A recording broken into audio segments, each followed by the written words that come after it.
Afin de rendre plus belle leur cité, l'association, le Cercle de réflexion et d'action des jeunes de plein ciel, CRAJP, s'est mobilisé samedi 22 août 2020 pour lutter contre l'insalubrité qui menace des populations. Le thème retenu pour cette campagne, plein ciel, quartier propre. Cette action posée par les jeunes est d'assurer le bien-être des habitants du dit quartier.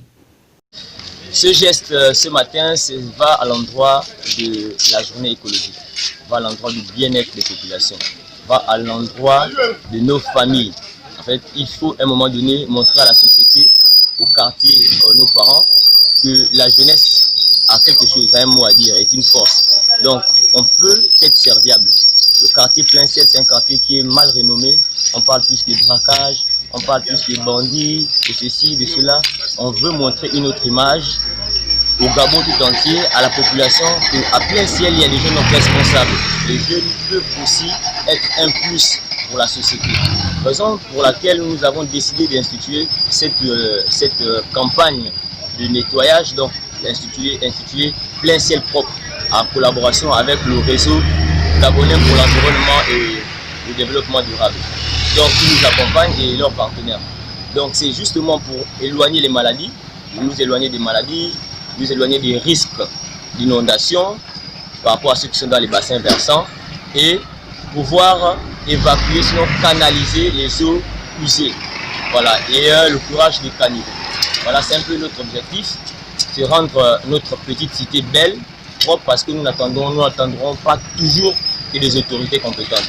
Donc nous aussi, nous avons essayé de mettre la main à la pâte et nous espérons que cette initiative sera pérenne.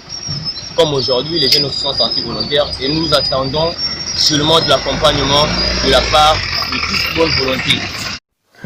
Débroussaillement, curage de caniveaux, ramassage des ordures était là le menu qui a constitué cette journée de campagne de nettoyage. Très touché par ce geste, le fondateur du quartier, mais aussi les riverains, n'ont pas caché leurs sentiments. C'est une action encourageante et l'action de ces jeunes, c'est effectivement l'action qui devait être faite dans ce quartier, parce que ce quartier, quand je l'ai créé, c'était pour se constituer en famille. Avant de voir l'État, nous devions d'abord voir nous-mêmes. Qu'est-ce que nous pouvons apporter à notre quotidien? Et les enfants se sont levés dans le même sens pour dire que nous sommes d'abord les premiers à intervenir pour notre propre bien. Cette route est la route du quartier. Et les utilisateurs, ce sont d'abord premièrement ceux qui vivent dans le quartier, y compris les jeunes. Raison pour laquelle ils se sont constitués en association pour que quand on a besoin d'eux, ils interviennent. Moi je pense que c'est une bonne chose, c'est une bonne initiative.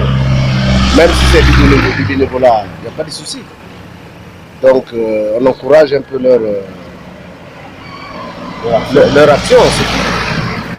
Vu l'action que mènent les jeunes de plein ciel par rapport à la propriété de la zone, c'est une très bonne chose. Je pense bien que avec ce genre d'action, ça va essayer un peu de désinfecter et rendre le quartier plus ou moins salubre. Parce que, comme vous bien le regarder, la route, l'herbe en fait, ça a carrément rétréci la chaussée. Donc, de ce pas, avec l'action que mènent les jeunes de plein ciel, c'est une action allouée. D'abord, dans la mesure où ça agrandit la route, voilà, ça redonne l'image dorée dans le temps.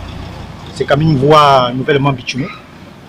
Et je pense que c'est un acte louable en fait. Des actions qui doivent se pérenniser et être soutenues pour protéger des populations aux risques, mais également aux maladies. Vivement que d'autres quartiers du Grand Libreville en boivent le pas.